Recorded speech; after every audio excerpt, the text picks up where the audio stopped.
a king named Dashrath. एक राजा था, उसका नाम दशरथ था. Ruled the mighty kingdom of Kosala with Ayodhya as its capital city. उन्होंने क्या किया? उन्होंने अयोध्या और उसका जो कैपिटल थी कोसला जैसे जो शक्तिशाली साम्राज्य था उस पर शासन किया. पढ़ो. King Dashrath had 4 sons, Rama, Bharat, Lakshman and Shatrughan. उस किंग के 4 पोते थे. बेटे थे. ठीक है. उनके 4 बेटे थे, राम, भारत, लक्ष्मण और Shatrughan. They were all obedient and loving boys and loved by everyone. वो आज्ञाकारी थे, वो सभी आज्ञाकारी थे. एंड लविंग और प्यारे लड़के थे. एंड लव्ड बाय एवरीवन और सभी कोई उनसे प्यार करता था. The boys were taught the Vedas. लड़कों को क्या पढ़ाया गया? वेदास यानी वेद पढ़ाए गए. The ancient book of our country जो हमारे देश की पुरानी किताबें हैं. इंडिया, ये इंडिया कौन सा कंट्री? यानी इंडिया की हमारी पुरानी किताबें हैं. They had to learn to ride horses and elephant और उन्हें बोलो उन्होंने सीखा हॉर्स पे राइड करना और एलिफेंट पे. हाँ.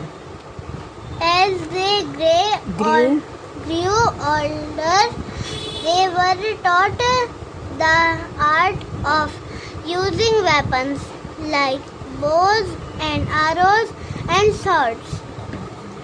जैसे वो बड़े हुए तो उन्होंने क्या सीखा? उन्होंने आर्ट सीखी. किसकी आर्ट? यूजिंग वेपन्स की. उन्हें हथियार कैसे चलाने हैं, जैसे कि बोज एंड एरो को क्या बोलते हैं? धनुष्वाण. और सॉर्ड कैसे कहते हैं? तलवार. तलवार और धनुष्वाण जैसे वेपन्स को चलाने की उन्होंने आर्ट सीखी.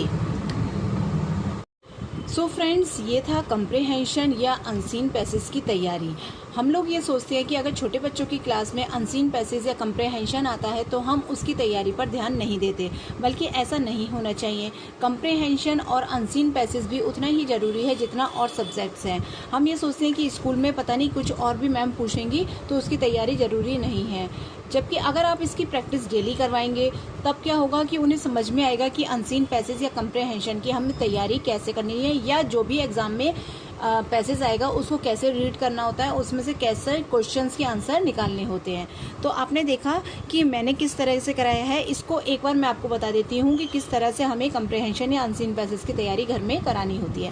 ऐसी कोई भी बुक होती है, जैसे इंग्लिश लैंग्वेज की ये बुक है मेरे पास, और इसकी बुक में पीछे ही दिया होता है इस तरह से ये कंप्रिहेंशन, और आपको क्या कराना होता है इस तरीके से. इसमें ये जो पैराग्राफ होता है इसको रीड करवाइए अच्छे से, और इसको कैसे इसको मीनिंग कराना है. तो देखिए यहाँ पर देख सकते हैं आप, जैसे यहाँ पर कॉमा आ गया है. अब आपको यहाँ तक कॉमा तक बच्चों से पूछना है कि इसकी मीनिंग क्या है. अगर कॉमा तक मीनिंग सही नहीं निकल रही है तो आप फुल स्टॉप तक पूरा पढ़वाकर उसकी मीनिंग अच्छी से समझा सकते हैं.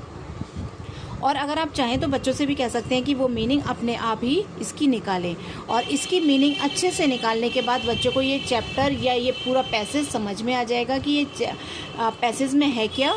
फिर क्या करना होता है, इसके बाद देखिए आप देख सकते हैं यहाँ पर कुछ इसके क्वेश्चंस दिए होते हैं और उन क्वेश्चंस के आंसर इसमें ही होते हैं.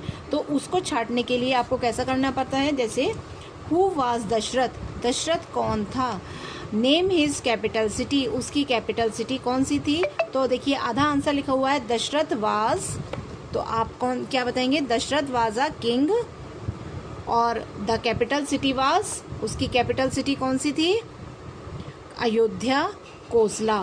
The capital city was Ayodhya Kosala. इस तरीके से और भी क्वेश्चन है, जैसे देखिए how many son did Dasharath have, name them. तो बताइए Dasharath had 4 sons. Named her Rama, Bharat, Lakshman and Shatrughna. Very good very good.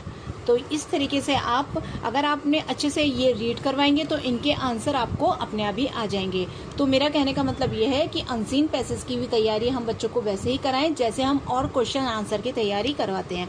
इससे ये फ़ायदा ये मिलता है कि उन्हें एक प्रैक्टिस हो जाती है कि अनसीन पैसेज को कैसे हम करते हैं। अगर आप बिल्कुल कराएंगे ही नहीं तैयारी तो उन्हें पता ही नहीं चलेगा कि इसको कैसे रीड करते हैं या इनमें से कैसे क्वेश्चन के आंसर छांटते हैं। सो फ्रेंड्स, यही थी वीडियो। कैसी लगी आपको मुझे ज़रूर बताइएगा। Thanks for watching.